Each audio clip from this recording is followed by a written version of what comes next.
Welcome to the Savvy Dentist podcast with Dr. Jesse Green, the show where great dentistry meets great business. Listen in each week as we bring you an inspiring person who will share their story, ideas and business techniques to help you create a practice and a life you love. And now introducing your host, Dr. Jesse Green. Hello everyone, welcome back to SavvyDentist.com and to the Savvy Dentist podcast. It is great to have your company for another episode of the show. Now, we all understand and appreciate the value of a great patient experience. We understand the human-to-human connection. When we connect with patients emotionally, we connect with them to develop empathy, to understand them, try and get inside their head so we can appreciate what they're going through as they experience dental services. But what happens when we try and create a connection online? How does this translate to a digital landscape? Well, the very short answer is it doesn't translate well. And oftentimes we find our digital experience being a very poor cousin to our in-person experience. We see processes that are overly complex. We see patients jumping through more hoops than we need to. We see patients being left to their own devices trying to figure things out rather than having a simple, easy process to follow. Now, my guest today is Chris Hood, who's a digital strategist. He's worked across many different industries, including the film and TV industry, the music industry. He's been in the game industry as well as working for Google. And what he brings to this conversation is a really deep understanding of technology, not just the current technology, but the future of technology, coupled with a really deep understanding of human psychology and why we do the things we do and what we need as humans to create or to feel like we've had a great experience. So in this conversation, we're going to talk about the intersection of the human experience with technology. We're going to look at how it really struggles in today's technology, but also what we might do to simplify and streamline what we currently do to make it better, but also keep an eye on the future technology, which is going to allow us to create a hyper-personalized experience at scale. And this is going to be really key. And as we move forward into the future, these technologies are going to become more prevalent. Much like our clinical technologies become more prevalent, our business technologies are going to become more prevalent too. And soon enough, they're going to be the norm. And if we don't have them, well, then patients will go elsewhere. So we need to be across what's coming and how the world is changing. This is a really interesting conversation. I know there's lots of pearls of wisdom that Chris shares here. And as always, you're going to want to have a pen and paper handy to capture down these insights and ideas to take into your practice. So without any further ado, here's Chris Hood. Chris Hood, thank you so much for taking the time to come and join us on the Savvy Dentist podcast. Wonderful to have you here. How's things in Southern California? They are a little rainy today, but in general, it's doing great. Happy to be here. Looking forward to this conversation. Fantastic. Well, I've been looking forward to meeting you for a little while now, and I've been reading all about you, a bit about your backstory, a bit about what you're currently working on, and really fascinating stuff. But for the purposes of our listener, you're really well known in the digital marketing space and the digital, disruption space. You've got a pedigree in film, in music, gaming, and a whole bunch of other things as well. And I'm really keen to understand how all of those things come together to give you that insight and that knowledge about digital technology and the disruptions that it can cause. So I'm wondering if you can just walk us through a little bit about your backstory and what you're currently working on. Yeah, I think that's a really great place to start, not just about myself, so high level. I call myself a digital strategist because it's the easiest thing to summarize everything that I do. But I've been in business development and marketing for well over 30 years.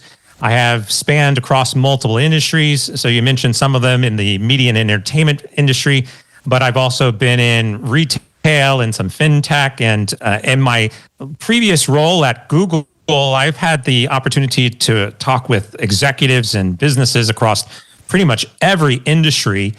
But you touched on something there is like, how do you leverage all of that? And how do you understand this so that you can, I think the number one thing that people need to be aware of is that your own individual personal experiences, your interest, your passions, your upbringing, all of that is relevant when we start to think about digital strategies. Because one of the things that I love to focus on is one, customers. That's the big one. We all have customers. And two is understanding how the human-centered approach to understanding those customers will help us in driving new opportunities for our business. And that experience can come from anywhere. Dentists, doctors, lawyers, retail, business owners, all of those experiences combined create what we know is online interactions, social media. It's the combination of all of that. And so throughout my career and all of the various things that I've done, ultimately, I've just leveraged all of that knowledge and perspective and viewpoints from all of the different types of jobs and people I've met to better understand a human-centered approach to developing strategies that are successful. You've touched on the word human-centered approach a couple of times, and I'm curious to ask about that because sometimes when we think about digital experiences, whatever platform or way that we're experiencing that, sometimes it feels like the human is not necessarily considered in that experience, and it becomes very automated, very mechanistic, and we're not talking about human needs, human emotions, the human psychology. And I'm just wondering if we can just start that conversation by exploring what a human-centered experience might be, just for the sake of explaining it to our audience. What's the benefit of that? Why is that so important? How does it get missed so often? Why do we kind of overlook that? Yeah, it's the number one thing that we love to talk about, and it's probably the number one thing that we forget about most often, right? I mean, yeah. Okay, so for you, as an example, you have people coming into your office on a daily basis, and your natural instinct is, well, let's make sure that customer experience is amazing. Mm-hmm. When they come in, we'll offer them water, we'll talk to them. How are you doing? I'll be right with you. Please have a seat. All of these things that we are trying to do to make that experience enjoyable, comfortable, happy, and yet there are key elements in that process, as you mentioned, when we move to the technology where they're just forgotten. Heck, I was ordering a pizza. I won't say which pizza company it was, but I was ordering a pizza just a couple of nights ago, and I was in this endless loop. And the loop was just becoming so frustrating because all I wanted to do, ultimately, I just wanted to order a pizza. Yeah. And yet I was being asked questions and I was being redirected, and then I would get an error message, and because they were attempting to automate the simple task of just ordering a pizza. And if we extract this, what is that human piece? The human piece is I'm hungry, and the hungrier I get, the more frustrating I'm becoming because ultimately I just want to order this pizza. Yeah. And so if we can think about how do we simplify that, granted, I don't have somebody sitting here calling me and saying, hello, Chris, I see you want to order a pizza. Let me help you. Can I get you a drink while you wait? Like those things that are natural in a in-person environment are definitely being lost in the digital environment. And the goal is to recognize that so that you can build that back into the experience. So that's a really interesting thought, is how to build those human-esque interactions into a digital experience. I'm wondering if we can talk a little bit about that, because my online experiences are not dissimilar to yours. It feels very transactional. Put your credit card in, wham, bam, thank you, ma'am, if you will, and we transact, and that's that. I've been through the endless loops that you've been through. I've been through, the frustration. What are some of the human-esque interactions that we could employ in a digital experience? Some of the things that would just make that experience that little bit easier, that little bit nicer, that little bit more, rewarding, fulfilling, whatever it is. Well, I'm going to go back to something you actually just said. You've had similar experiences. Yes. Now, there's something very elegant in what you said, which, again, most people don't think about. You are a customer. Mm-hmm. I'm a customer. We're all customers. And it's absolutely amazing when I go and I talk with businesses and they're like, well, we want to do this, this, and this, and this, and this. And I'm like, do you do that? Like, is that something you do? Like, put yourself in somebody else's shoes. And if you were to walk into your own business and go through that process yourself, would you find it enjoyable or comfortable? Like, the analogy I use all of the time is, let's say you go to the grocery store and you are in the checkout line, and we won't get into the self-checkouts anymore, but let's just say you're in the checkout line and you get up there and you're ready to pay with your credit card, but the cashier says, "Oh, I'm sorry, we don't take credit cards." Yeah. Your first instinct is to say, "What?" Because the world we're in today, that's become the norm. And I would argue that to a point, if somebody said, "Well, we don't accept credit cards anymore," well, I don't have cash. You're leaving the store without your groceries and you're going to another grocery store that does take credit cards. Yes. That's a very basic experience, and it's something that we can all relate to. Why? Because we've all done it. We're all that customer. And so the perspective here is to turn that view and say, okay, what are some of these things that we can do to make it easier? Well, I don't know what your process is at the office, but my dentist, and new patients that come in, I'm assuming there's a ton of paperwork that you have to fill out, and there's all this process that you have to go through, and then there's insurance and everything else.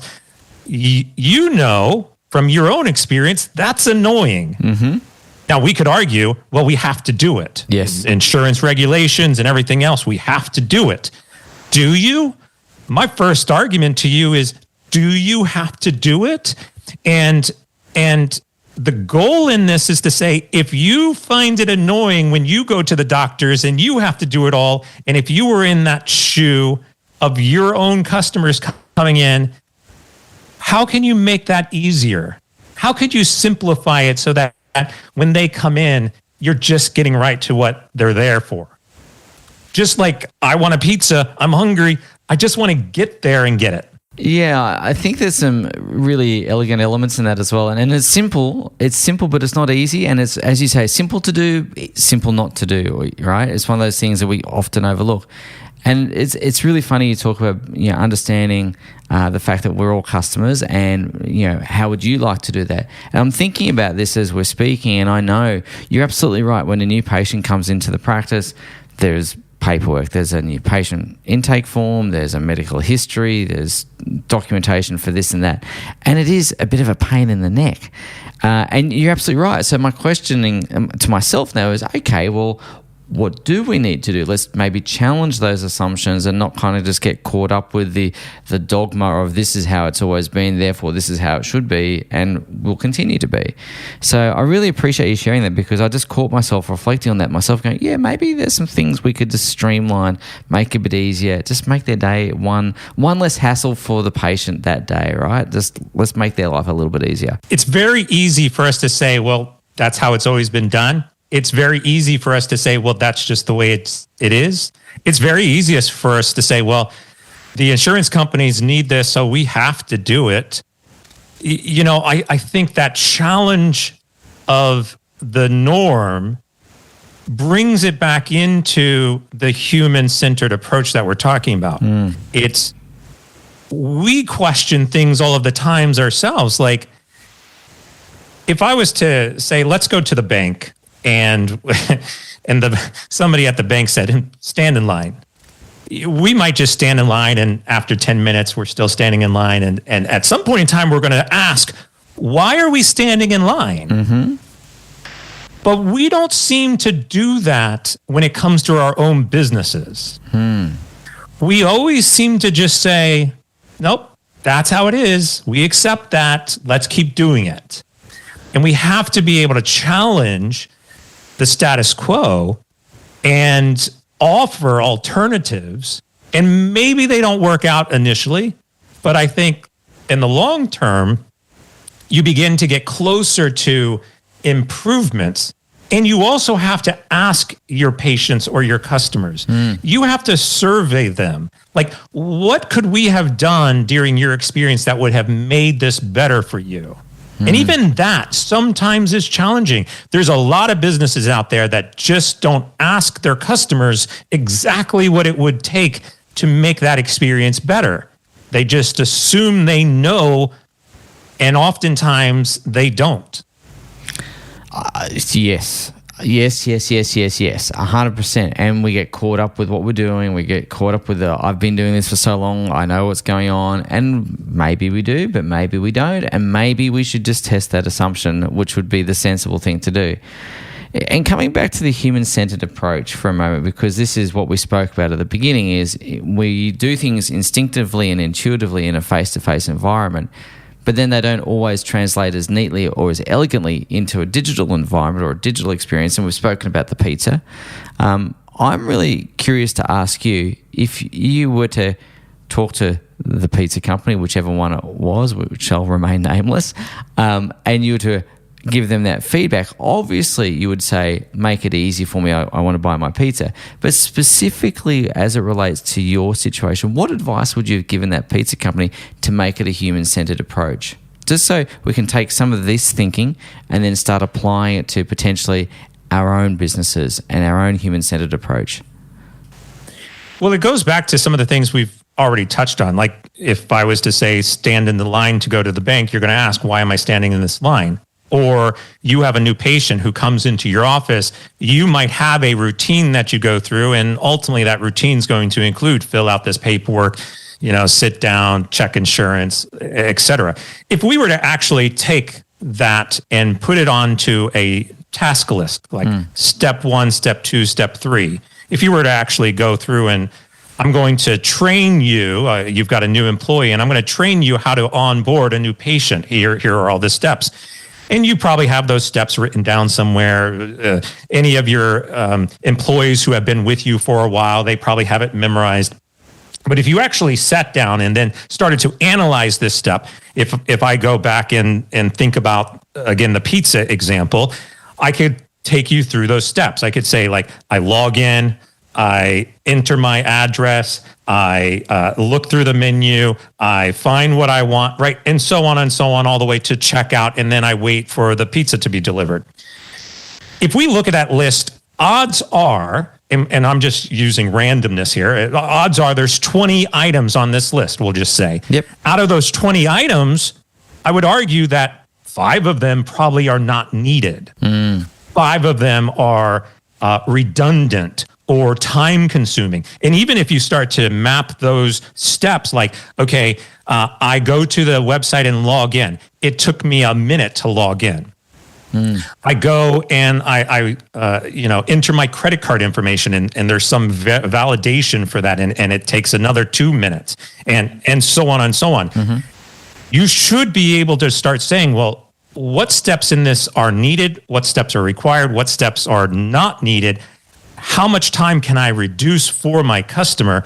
And in this process, is there a way to improve the overall experience by reducing the time and the steps? And if you can identify that, then you implement the hypothesis. I'm going to remove this, see what happens. Does it improve the experience or does it not? If yes, great. Now can I continue to reduce processes? Yes. Repeat.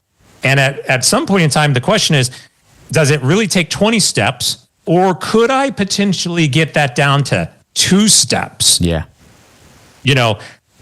Patient walks into your office, they go and sit down because you already know that they're coming. You've already got all their information, whatever the case might be. We bring them the cup of tea or coffee because we've already taken the pre-order before they come in. Exactly. Right? Yeah. Right. Yeah, 100%.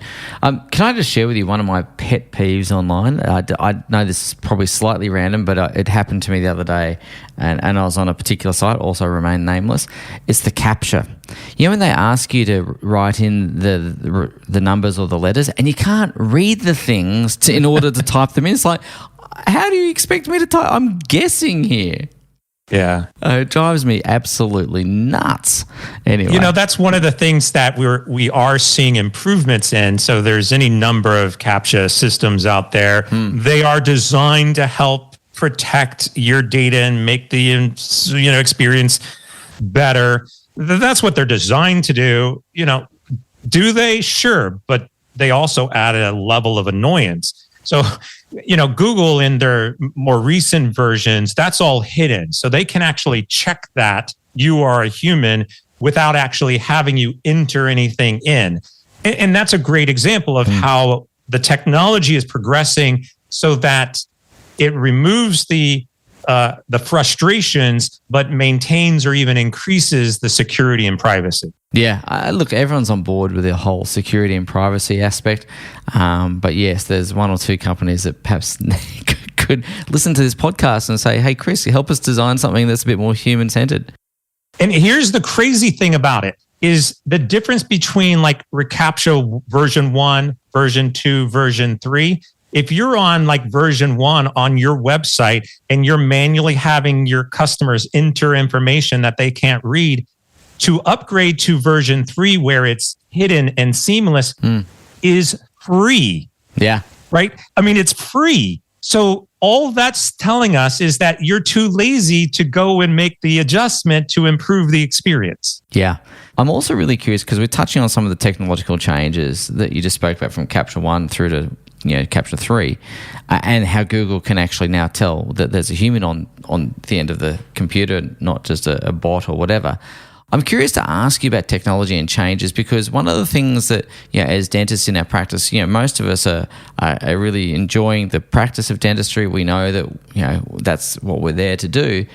And in times gone by, we didn't need to think about all these things. We didn't need to think outside the box. We didn't need to kind of think about marketing or any of this digital landscape. Do you see that the ability to just focus on your craft or trade, not just for dentists, but for any business, and being able to just operate in that little vacuum is going to be a thing of the past, or do you think people can still do that?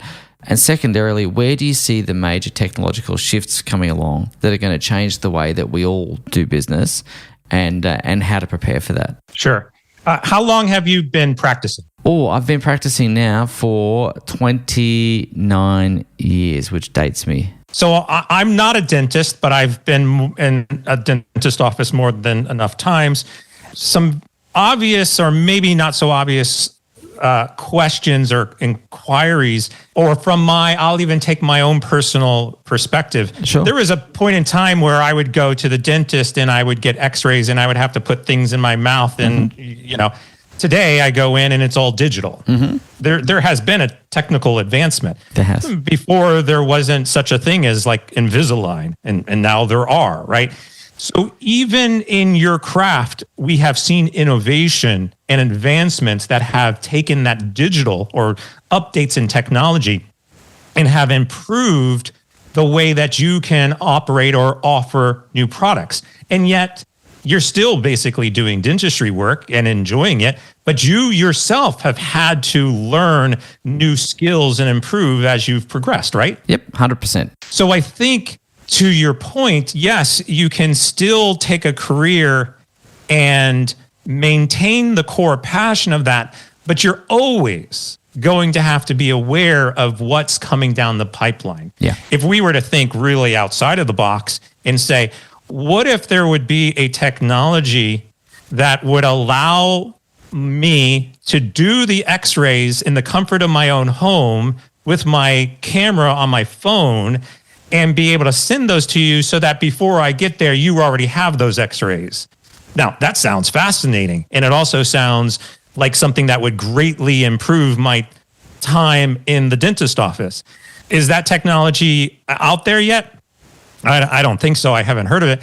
I haven't heard of it. But we could make that technology with what we have available today. And I don't think it changes the foundation of what you are doing. It maintains that, but still puts the technology in the hands of consumers because we all love the technology. Most people today, are embracing that and finding ways to, once again, improve the overall experience. I don't think it necessarily changes the core foundation. But to your exact question, all businesses, no matter who you are, you're going to have to keep a pulse on what that technology is so that you know that if it's coming down the pipeline, I have to at least be aware of it. Because just like if you were at the grocery store and they said, well, we're not taking your credit card and all we're taking is gas, you're going to go off to a different business. Yes. Somebody's eventually going to say, hey, do you have that technology where I can take my x-rays with my phone? And if you say no, they're going to call another dentist who does. Yeah, 100%. It's a bit like in pricing strategy, we talk about price setters and price takers. I think pretty soon these technological advancements, like that technology you described with the phone and the X-rays, I have no doubt that will eventuate. I have absolutely no hesitation in saying in my lifetime, I expect to see that technology. And I also think it's going to become the routine. I think that what was once new becomes routine, and it becomes not so much a differentiator, it becomes what's normal and an expectation. We've seen that with Invisalign, we've seen that with scanning teeth instead of taking impressions, and I think that I agree with you 100%. We've got to be able to move those times. What about other technological forms? Obviously here in Australia, and I presume in the United States as well, we've seen ChatGPT launched with much fanfare. We've seen a mixed response here in Australia. Some of the schools and the universities are all concerned now about plagiarism, and other schools are saying, well, this is the best learning device ever for kids because now they can actually learn in a different way. I'm all for it. And I know that ChatGPT is just one small piece of technology in a much larger pie. I'm just curious to ask what your thoughts are around that particular development and, of course, other related developments in general, whether it's around business, marketing, or anything that you see the application of it. Yeah, I'm going to take one quick step back because you started touching on something. You mentioned pricing strategy. Yes. And believe it or not, in about 2020, just before the pandemic hit, there was some surveys, and one of the stats that came out that said it was something about 73%. 73% of customers would pick experience over price. Amen. So today it's no longer even about price. No. Like, people are going to come to you and pay more if they get the experience of, I want to get through the door faster and I want to, use this new technology. So something else to consider. Just before we leave that point though, Chris, because it is a really interesting point. I know I kind of just use as an example of, basically having to be on board with the technology is the point I was making. But when it comes to price, I absolutely 100% agree with you. And there seems to be a school of thought, which I happen to disagree with, that consumers are motivated solely by price. And I'm really pleased. Not anymore. No, I agree with you. And I see that hyper-personalized approach, that uniqueness of experience, the human-centered experience is a major way of giving us the ability to have price elasticity. So this human-centered approach to a digital experience comes back to our ability to charge a fair price, correct? Yeah, and we can see examples of this everywhere. The best example of this is Starbucks. Yeah. You're paying an outrageous amount of money for a coffee for what? Yeah. The experience. Maybe you like the flavor of the coffee, but if you were to really compare this coffee versus that coffee, you're not going to find much of a difference. They're paying that for the social experience. And there's, like I said, there's countless examples where you can look through Instagram, where you've got influencers who are going to restaurants. They don't necessarily care about the quality of the food or the taste of it. It's all about converting that into an experience, and they're constantly willing to pay more for it than. So, yeah, we're gone from the days that price is it is an influencer in the decision-making process, but it is not the primary reason why people are spending money. Amen to that. Thank you for solidifying my belief on that. I appreciate that. So anyway, back to the technology, and we spoke about ChatGPT as an example of a new technology. What other technological changes do you see coming down the pipeline? How do we integrate these? What do you think that means for, if we just use a marketing example, everyone knows about SEO, of course, but is search going to change now that we've got, some sort of, AI involved with it? Where do you see it all coming? Well, I think what's interesting about AI, and, you mentioned a couple of things in there, but if we were to just look at it from maybe a marketing perspective, what you really are seeing is the amount of information and the speed of information increasing, which means I can get my answers faster. It's one thing to be able to say, and I think we've all been here as well. We're with friends, family, we're at a restaurant, and some argument comes up about, well, what was the actor who was in that movie? Oh, I can't remember them. Oh, you pull out your phone, you do a Google search, and you figure it out, right? Yep. Today, I've got like my Google devices sitting behind me, and I could just ask Google, like, tell me the answer to whatever question I have, and it tells me. Well, what we're seeing now with like ChatGPT is, 100x that information at 100x speed. So I could say, I want to learn how to be a dentist, and ChatGPT is going to outline how to become a dentist, right? So your 4, 6, 8 years of school can be condensed into a millisecond of information instantly in front of me, right? And I think that rapidness and accessibility to the data is what's really interesting. So I'm sure you get patients who come in every so often and they said, I read online that if I got a cavity, you can come in over this side of my mouth and whatever. And you're always going to have those people, I'm not a doctor, but I read on Google that, we have a special fee structure for those people. There you go.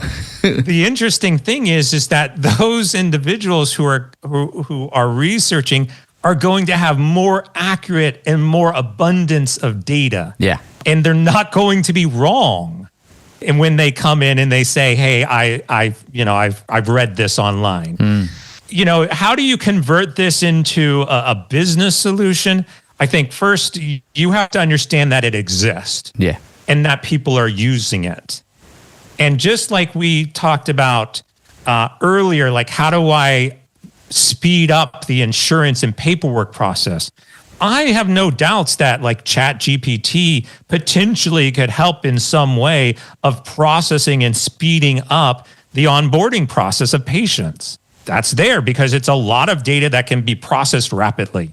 But AI in general is becoming very interesting. There is a lot of opportunities out there. I think we're going to start to see more of it be introduced into healthcare as well as business operations, automation, processing. We'll continue with the pizza theme. Again, imagine if I go to the pizza site now and it says, well, Chris, I know you're Chris, and I know what credit card you have, and I know that the last 10 pizzas you ordered was pepperoni and mushroom, so I assume you want pepperoni and mushroom, and heck, I don't even need your credit card because I already have it on file, and heck, you don't even need to come to my website. Heck, I'm already predicting because you've ordered pizzas every Tuesday for the last month that, heck, all of a sudden Domino's is knocking on my door and saying, here's your pizza, and I'm like, I didn't even order one, but thanks. Right?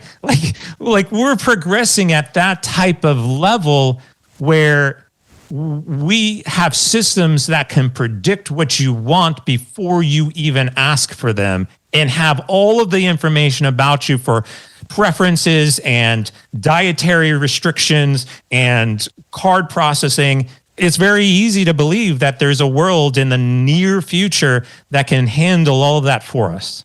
And this comes back to that human-centered experience, right? It's that personalized experience. It's like, we know it's you, Chris. We know you like pepperoni and mushroom.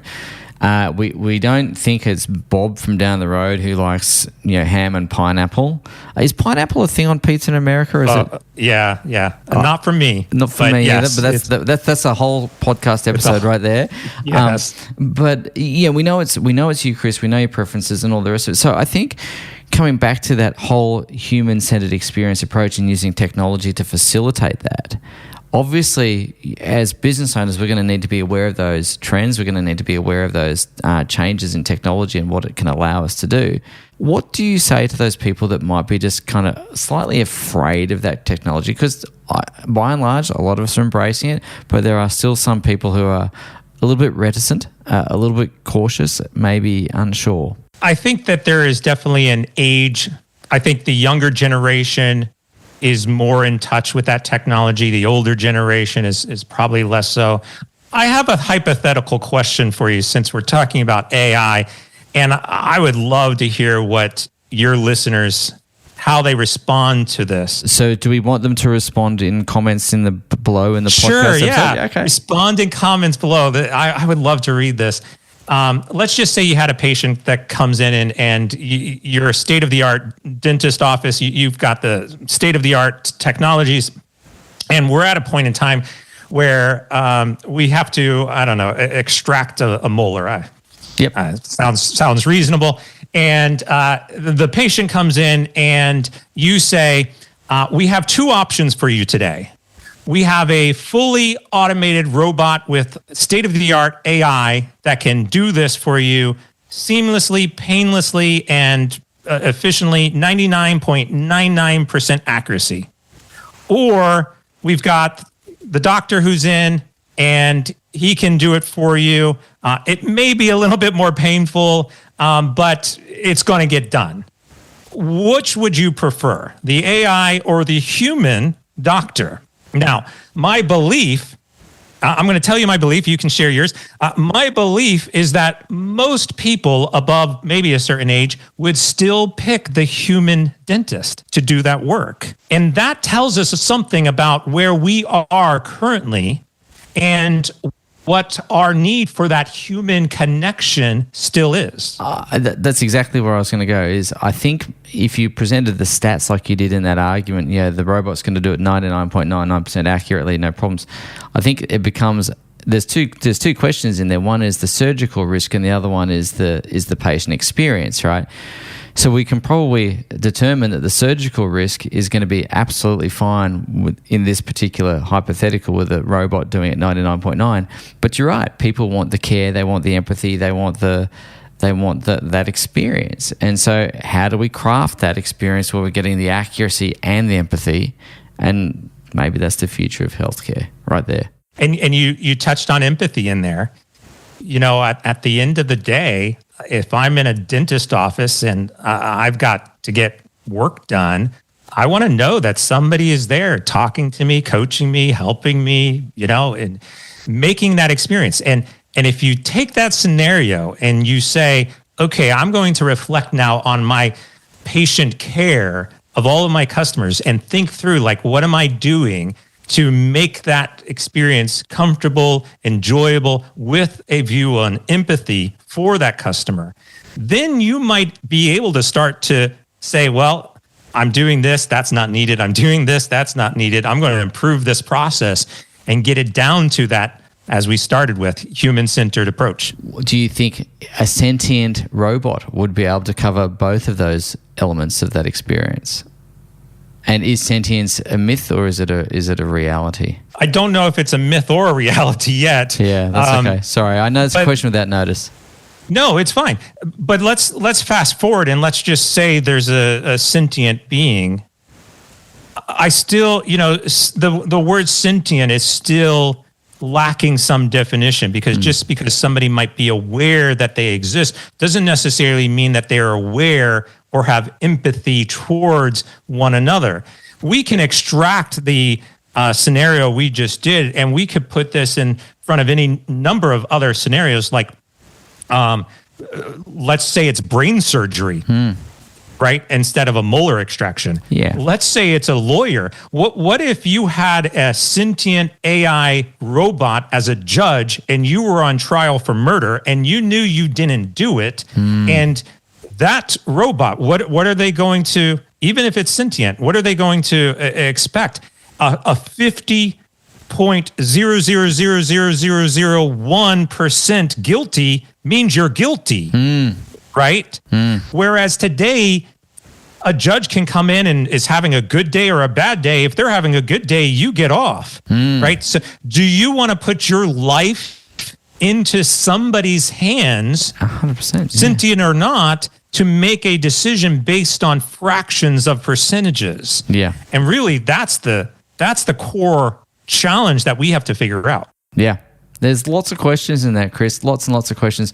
So one last question before I let you get on with your day. You've been very generous with your time, and this is a fascinating topic, and obviously with your experience, I'm sure you could talk about it forever and a day. I wanted to ask you, and this is totally unrelated to the conversations we've had thus far, so it is a little bit left of center, but I'm curious to understand in your world of gaming and having been involved in games, what did that teach you about life and about business? Because I think, again, I'm just really curious to understand your history and background there, and what could business owners learn from gaming? Business owners can learn everything from gaming, and believe it or not, they already have and don't know it. Okay. So I'll give you a great example, cryptocurrencies. Anybody who is here, who is listening, who is invested in some level of cryptocurrencies started in video games. Virtual currencies was foundational from video games, and it has matured into what we call today as cryptocurrencies. But the original foundation, virtual worlds, 3D, virtual reality, even AI on a lot of levels was built inside of games. Storytelling, the way we interact socially on the internet. We're currently using Zoom. Yep.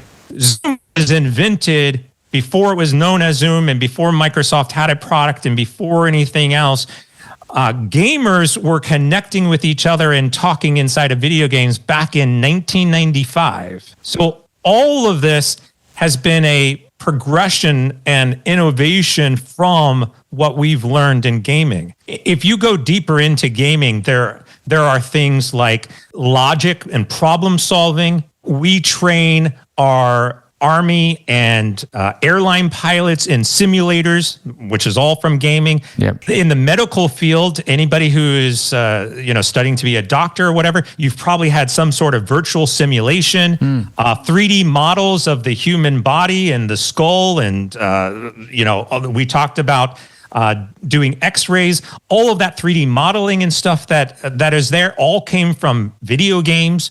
So you have to think about this not as somebody is sitting in their basement playing a video game. You have to think about it as the technologies and the skill sets that people acquire through video games has been completely transformational in our world today. Wow. Okay, there's probably another 3 podcasts just there, but I'm sure you get asked about that a little bit. But Chris, look, thank you so much for taking the time today. It's been a really thought-provoking conversation. And just to come back to that human-centered experience, I just want to thank you for bringing that to the fore, to think about what can we eliminate to make that experience simpler, putting ourselves in the shoes of our customers, whether that's in an in-person environment, online, or a digital environment. How can we streamline? How can we simplify? How can we remove little points of friction so we don't get in those endless loops and we don't create complexity for the sake of it?